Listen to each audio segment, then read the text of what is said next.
Hi, I'm on X as at Janet Burdope. I'm here at Room Now at ACR 2024 in Washington. I want to talk about a session, and at full disclosure, I was part of this session. So it was, can we make clinical trials better? This was session number 18M25. So here's what I learned, because there were three presenters, there was audience questions. I actually thought it was quite a nice session to move forward to improve our clinical trials in rheumatic diseases. So I learned that up to 80% worldwide of randomized controlled trials are under-recruited. I also learned that listening to the patient and having a patient preference might inform risk and benefit. And there was a nice illustration. Would you take a drug that maybe gave 10% of people nausea but gave slowing of joint damage in RA in 60% of people? And most would prefer yes, and the drug was methotrexate. So just looking at what the patients have preference for.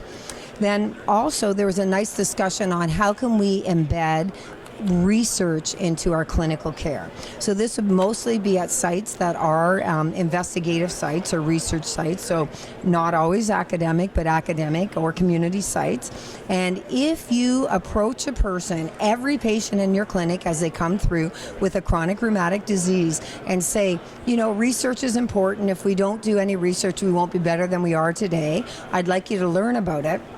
That means that you're not systematically excluding people, and it means that when the time comes that someone has active disease, they already have a bit of knowledge. And this has actually been a randomized trial, and it has helped by peers, patients, talking to other patients and teaching them about clinical trials.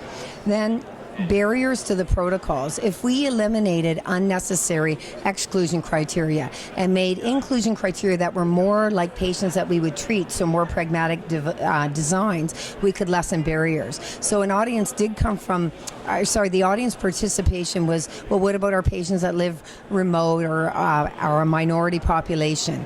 How do we get them involved? So I think it takes a long time, and I think you have to develop trust with special groups of patients where for many reasons there has been mistrust of the medical community.